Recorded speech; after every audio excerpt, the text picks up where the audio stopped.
मूलशंकर, जो आगे चलकर परिचित हुए स्वामी दयानंद सरस्वती के रूप में।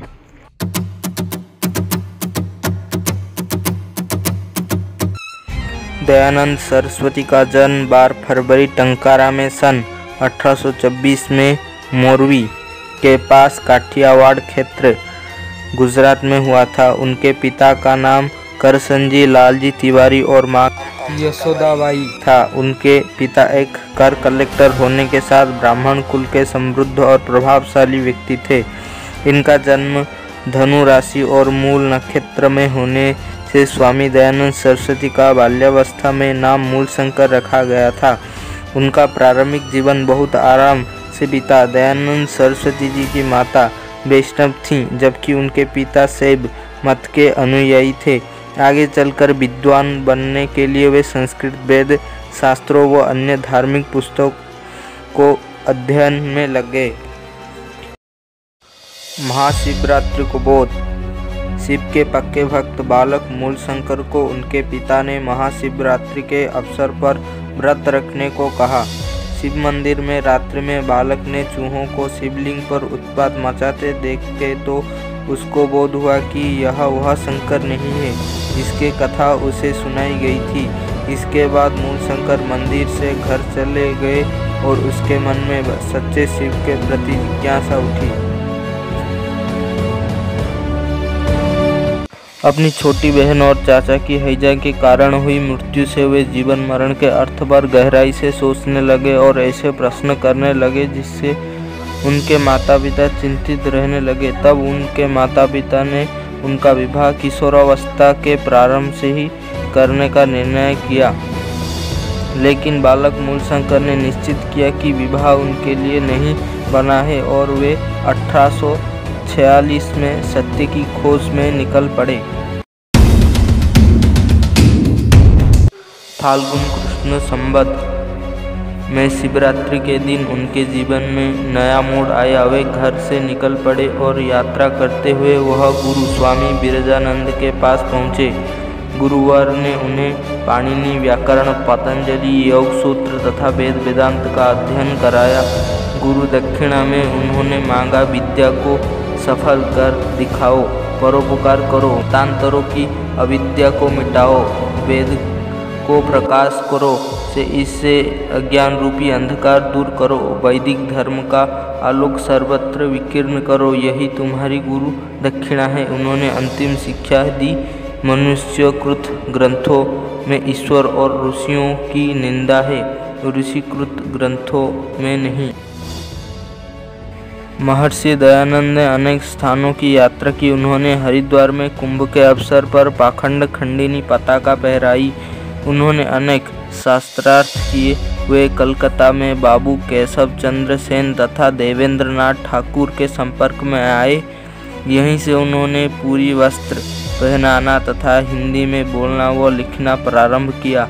यहीं उन्होंने तत्कालीन वायसराय को कहा था, मैं चाहता हूँ विदेशियों का राज्य भी पूर्ण सुखदायक नहीं है, परंतु भिन्न भिन्न भाषा, पृथक पृथक शिक्षा, अलग अलग व्यवहार का छूटना अति दुष्कर है। बिना इसके छूटे परस्पर का व्यवहार, पूरा उपकार और अभिप्राय सिद्ध होना कठिन है।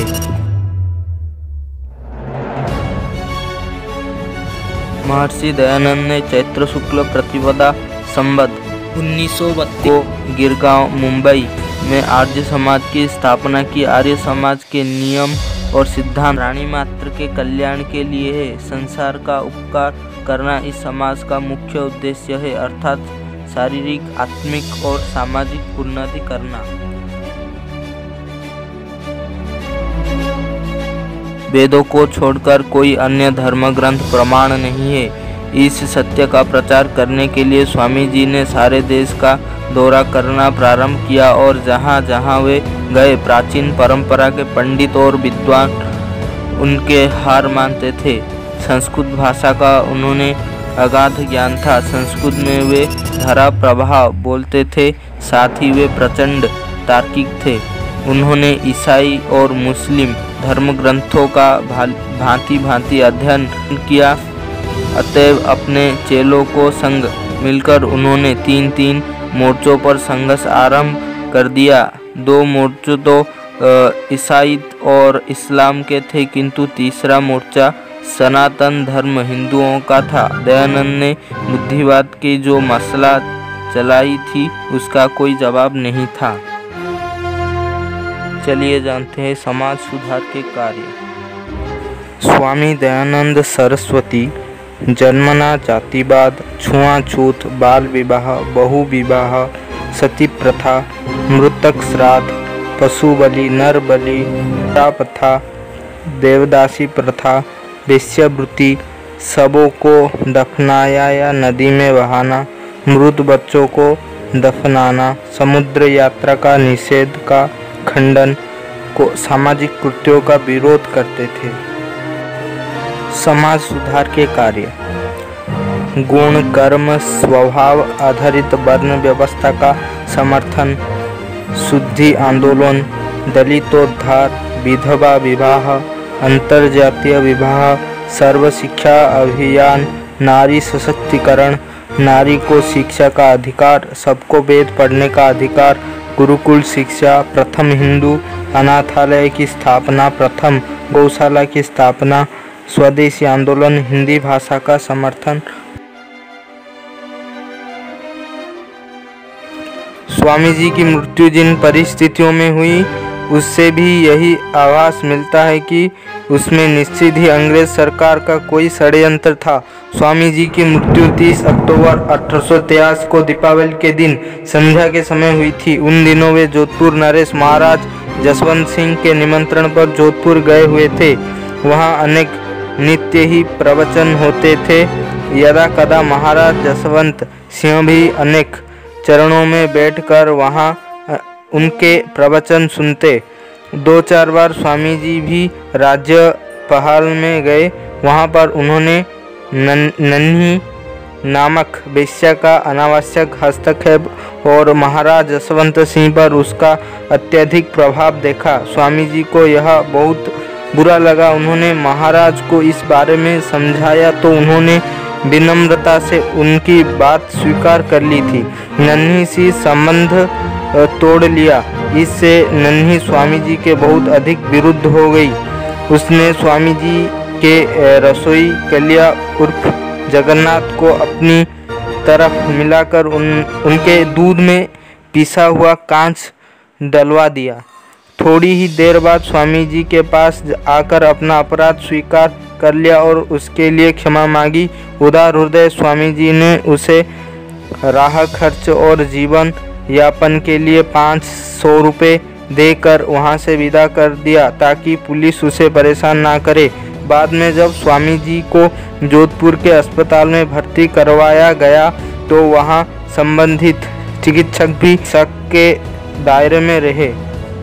उस पर आरोप था कि वह औषधि के नाम पर स्वामी जी को हल्का विष पिला रहा था। बाद में जब स्वामी जी की तबीयत बहुत खराब होने लगी तो उन्हें अजमेर के अस्पताल में लाया गया, मगर तब तक काफ़ी विलम्ब हो चुका था। स्वामी जी को बचाया नहीं जा सका। इस संपूर्ण घटनाक्रम में आशंका यही है, वेश्या को उफाड़ने तथा चिकित्सक को बरगलाने का कार्य अंग्रेज सरकार के इशारे पर किसी अंग्रेज अधिकारी ने ही किया। अन्यथा एक साधारण वेश्या के लिए यह संभव नहीं था कि केवल अपने बलबूते पर स्वामी दयानंद सरस्वती जैसे सुप्रसिद्ध और लोकप्रिय व्यक्ति के विरुद्ध ऐसा षड्यंत्र कर सके। बिना किसी प्रोत्साहन और संरक्षण के चिकित्सक भी ऐसे दुस्साहस नहीं कर सकता था। वीडियो अच्छा लगा तो सब्सक्राइब कर देना। लास्ट तक रहने के लिए धन्यवाद।